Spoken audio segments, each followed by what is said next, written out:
네, 하루간 경제 뉴스를 종합하는 시간 경제온입니다. 네, 이어지는 코너는 취재 파일입니다. 네, 그 최근 관심사가 높아진 경제 이슈를 하나 골라서 심층적으로 파헤쳐 봅니다. 네, 오늘 취재 파일 주제는 상반기 은행권 실적입니다. 네, 은행권이 이번에도 역대급 실적을 거뒀는데 그 배경과 앞으로 전망까지 종합적으로 살펴보겠습니다. 오늘 취재 파일은 정책금융부 정원 기자와 함께합니다. 어서 오십시오. 안녕하십니까. 네. 상반기 은행권 실적이 모두 발표됐습니다. 네. 지금 금융회사라고 하면 증권사, 뭐 보험사, 카드사 뭐 이렇게 많은데 그런데 그래도 유독 이제 은행이 실적 발표를 하면 관심이 꽤 많이 쏠리는 모습인데 그 특별한 이유가 있습니까? 맞습니다. 뭐 앵커님 말씀하신 대로 은행권 실적에는 기본적으로 관심도가 좀 큰데요. 이것도 네네. 사실 보면 좀 스토리가 있다고 볼 수 있습니다. 네. 은행들도 사실은 모두 일반 금융사인데요. 그렇죠. 주요 주주들도 대부분 민간 자본이고요. 그렇죠. 근데 은행권에서 발생하는 문제는 기본적으로 국민 전체의 삶에 어떤 지대한 영향을 줄 수 있기 때문에 네네. 그간 기본적으로 은행권 실적은 뭐 삼성전자 뭐 이런 식 비슷하게 좀 주목을 많이 받아왔었습니다. 그렇죠. 근데 이런 상황에서 최근에는 또 한 가지 관점이 좀 추가됐다고 볼 수 있을 것 같은데요. 네네. 지난해 은행권이 최대 실적을 거두면서 네네. 올해 초에 윤석열 대통령이 한마디 한 것이 좀 문제가 됐었습니다. 그러면서 주목도가 커진 건데 네. 윤 대통령 발언의 요지는 결국 은행에는 좀 공공재적인 성격이 있다라는 거였거든요. 네네. 근데 이건 뭐냐면 결국은 정부의 어떤 라이센스 지급을 통해서 어떤 진입장벽을 두고 운영되는 게 은행권인데 네. 여기서 어떤 예대마진 같은 단순한 사업 구조를 통해서 최대 실적을 얻는 것이 과연 적절한가에 대한 문제 제기를 대통령이 직접 했다고 보면 될 것 같습니다. 그러니까 결국 정부는 은행권의 최대 실적 이면에는 어떤 가계나 기업들의 뭐 이자 비용 증가와 같은 그림자가 있다고 봤던 거겠죠. 네. 그래서 아마 이자 장사라는 비판도 꽤 많이 나왔었던 걸로 기억을 하는데요. 맞습니다. 뭐 이자 장사, 돈잔치, 뭐 성과급 잔치 뭐 이런 얘기들이 많이 있었는데요. 네네.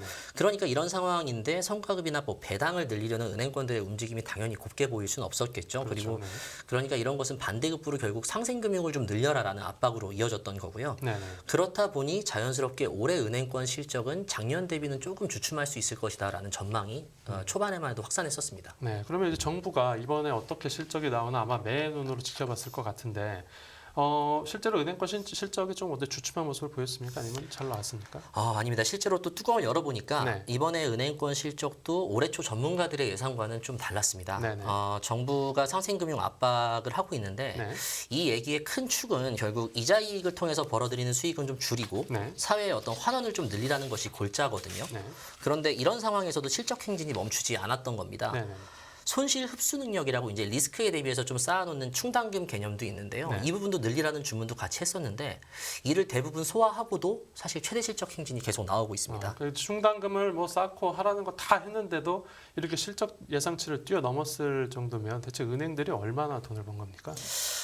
일단 그걸 말씀드리기 전에 네. 이렇게 세부적으로 좀 보면 될 것 같아요. 지금 네네네. 5대 금융지주라고 하는 것들이 보면 이제 KB금융, 뭐 신한금융, 하나금융, 우리금융, 농협금융 뭐 이 정도를 5대 금융이라고 하는데요. 네. 어, 은행들을 가지고 있는 지주사들이죠. 맞습니다. 네. 은행들을 다 보유하고 있는 금융 지주들인데요. 네. 상반기에 11조 정도의 순이익을 거뒀습니다. 다 합쳐서 11조예요. 맞습니다. 구체적으로 좀 보면 1위였던 KB금융이 한 3조 정도를 했고요. 네. 그리고 2위였던 신한금융이 2.6조, 네. 3위였던 하나금융이 한 2조 정도 했고요. 네. 4위가 농협금융이었는데 한 1.7조, 우리금융이 한 1.5조를 했거든요. 네. 대부분 실적이 늘었고 우리금융만 조금 주춤했었는데 네네. 주춤해도 한 1조 5,300억 원 정도를 했으니까 뭐 막대한 이익을 아직은 거두고 있다고 봐야겠죠. 네. 그 말씀해 주신 수치를 토대로 해서 이렇게 보면 KB와 신한이 계속 1, 2위 싸움을 하면서 좀 양대 구도를 만들어가는 것 같은데 맞습니까? 예, 맞습니다. 뭐 전통적으로 좀 기본적으로 쉽게 이해하시려면 뭐 KB 신한의 양강 구도에 뭐 네. 중하위권에 뭐 하나, 우리 뭐 농협 정도가 5개로 묶인다고 좀 보시면 될 것 같은데 네네. 결론부터 말씀드리면 올해 상반기는 조금 뭐 순위 변동은 있었습니다. 네네. 일단 양강 구도를 떠받치고 있었던 신한금융의 실적이 좀 주춤했고요. 네. 방금 전에 제가 신한금융이 상반기 한 2.6조 정도의 순이익을 네, 2조 거뒀다고 6천억 원이요. 맞습니다. 말씀을 드렸었는데요. 이는 3조 원에 육박하는 순이익을 거뒀던 KB금융과 비교를 해보면 3천억이 넘는 격차거든요. 3천억 원이면 많이 난 겁니까? 많이 난 거죠. 1년 전을 좀 보시면 네. 순위 변동 어떤 격차의 차이가 좀 명확해질 것 같은데요. 네네. 그러니까 1년 전 상반기, 작년 상반기에 보면 그때도 KB금융이 소폭 앞서긴 했지만 네. 신한금융과 차이가 300억 원 수준이었었습니다. 네. 그러니까 이게 올해 상반기엔 한 10배 정도로 커진 거고요. 10배면은 올해 상반기에 확실하게 뭐 격차가 맞습니다. 걸리긴 한 맞습니다. 거네요. 네. 그리고 뭐 작년에 이 신한이 KB를 앞선 적이 있었죠? 작년 3분기에. 아, 그렇죠. 맞습니다. 네. 그러니까 작년 3분기에도 그러니까 순위 싸움이 치열하다고 말씀을 계속 드리는 거는 네. 오히려 3분기에는 또 신한금융이 넘어서면서 KB금융이 2위로 잠깐 밀려난 적이 또 있었어요. 네네. 그때는 신한금융의 자회사인 신한증권에서 사후매각 이익 같은 걸 또 반영하면서 네. 성과가 좀 부풀어졌고 그러면서 왔다 갔다 치열하게 하고 있고요. 네네. 올해 네. 하지만 올해는 이제 KB금융이 좀 승기를 잡아가고 있는 모양새입니다. 아, 네. 그러니까 올해 하반기 실적까지 나오면은 이 양강 구도를 좀 그 접전이라고 하는 그 구도를 깨고 네. KB가 확실하게 1위로 올라설지를 확인할 수 있을 것 같고요. 맞습니다. 예. 계속해서 중위권, 중하위권에서 순위 싸움은 어떻게 나타났습니까? 뭐 우대금융 중하위권이라고 표현을 해도 될지 사실은 모르겠는데 중위권으로 하죠. 네, 알겠습니다. 근데 이 부분도 좀 재밌는 부분이 많습니다. 원래 4위였던 우리금융이 네. 이번에 농협금융한테 순위 추월을 좀 허용했거든요. 네. 올해 상반기 기준으로 보면 농협이 우리금융보다 한 2천억 정도 순이익이 더 났어요. 1.7조, 1.5조 뭐 이런 수준인데 네. 이것은 농협금융은 올해 상반기에도 최대 실적이었던 반면에 네. 우리금융은 작년 상반기보다 한 10% 정도 이익이 빠진 점이 반영된 결과거든요. 네. 근데 작년 말에 보면 우리금융이 한 3.1조 원 정도의 3조 1천억 원 정도의 순이익을 냈었고요. 네. 농협금융은 이거보다 한 8천억 정도가 적었었습니다. 네. 4위와 5위의 경계가 명확했었는데요. 네. 올해 들어서는 추격을 허용하고 있는 상황입니다. 그러니까 농협이 우리 지주를 따라잡으면서 4위가 되고 맞습니다. 네, 우리가 5위로 밀려나고 또 하나금융이 그럼 계속해서 3위인 거죠? 네, 근데 하나금융도 약진하고 있는데 네. 하나금융도 조금 주목해 볼 만한 게 네. 하나금융은 사실 주력 계열사인 이제 지주 밑에 보면은 주력 계열사는 보통 다 은행들이거든요. 아, 은행들이 그 사이가 돈을 제일 많이 크니까. 버니까. 네. 근데 하나금융에서만 올해 한 1.8조가 넘는 이익을 냈어요. 네, 이익을 냈는데 네. 은행만 따지면은 신한은행보다 높은 거고요. 네네. 1위였던 KB국민은행과도 거의 비슷한 수준이거든요. 거의 1위인 건 맞습니다. 팀이네요. 은행으로 따지면 거의 1위권과 비슷한 수준인데 네. 하나금융의 경우에는 비은행 계열사들이 조금 은행 실적을 전체 실적을 좀 못 받쳐준다는 고질병 같은 게 좀 있습니다. 네네. 이 때문에 선두권 진입에는 매번 실패하고 있고 다만 최근에 포트폴리오 개선 작업 같은 뭐 자회사 사고 이런 것들이 좀 있거든요. 그런 것들이 좀 마무리가 되면 나중에는 어떻게 순위 변동이 또 가팔라질 수 있을 것이다. 뭐 이런 전망이 좀 나오고 있는 상황입니다. 네, 그러니까 은행만 놓고 보면 하나은행이 장사를 잘했는데 네, 맞습니다. 하나 지주에 있는 비은행 계열사가 상대적으로 부진했다. 맞습니다, 이렇게 맞습니다. 볼 수 있겠고요.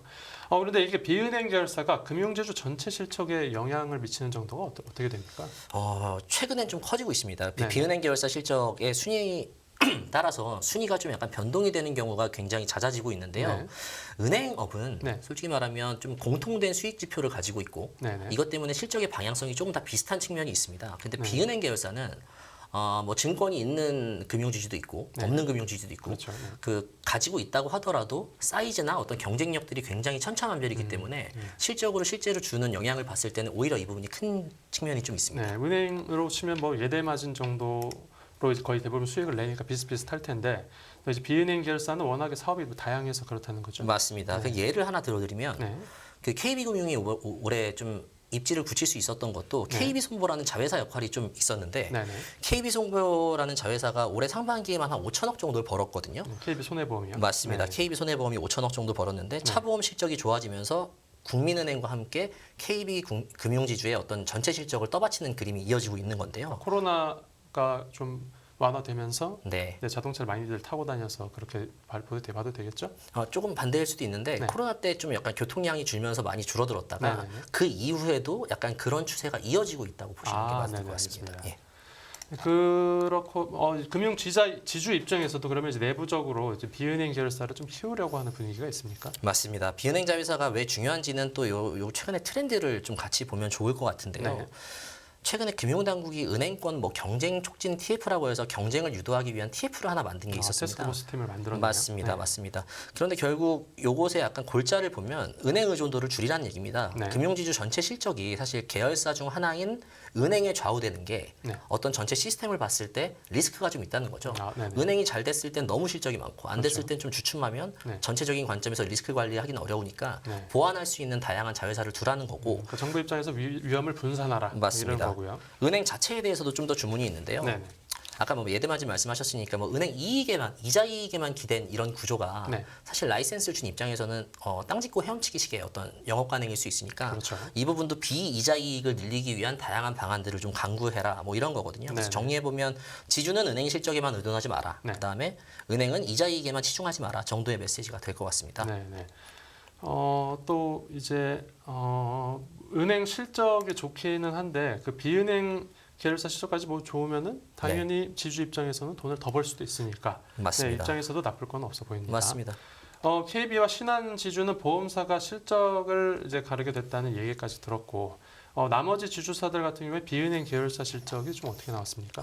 아까 중하위권이라고 말씀드렸는데 이들 3사도 상황은 좀 각자 다른데요. 네.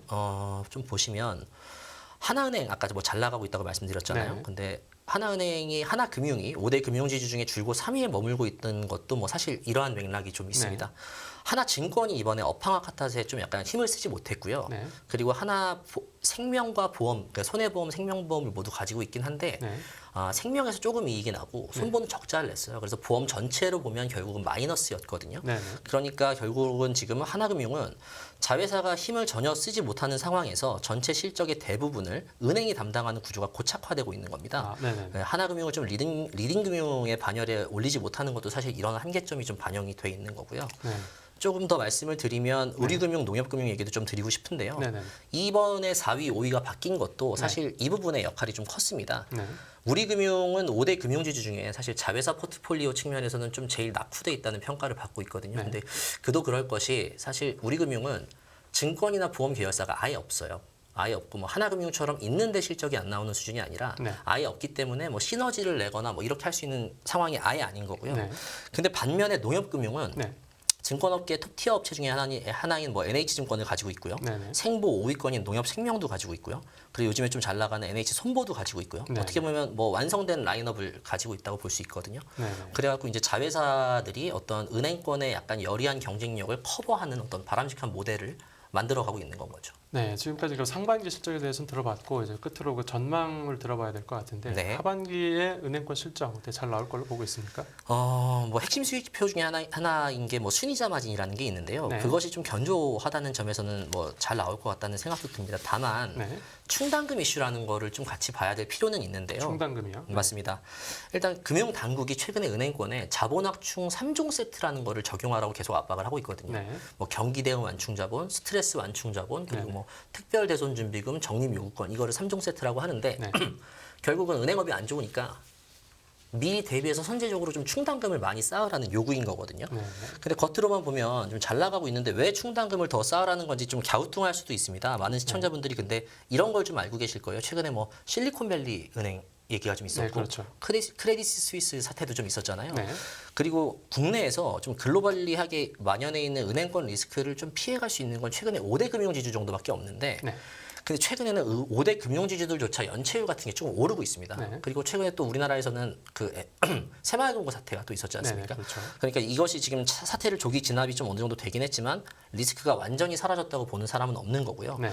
금융당국도 결국은 디지털 뱅크런 같은 신종 리스크가 떠오른 상황에서 최대한 보수적인 가정을 통해서 경영 환경을 관리해 나가는 게 중요하다고 계속 압박을 하고 있는 겁니다. 네, 알겠습니다. 오늘 취재 파일은 여기서 정리하죠. 잘 들었습니다. 감사합니다.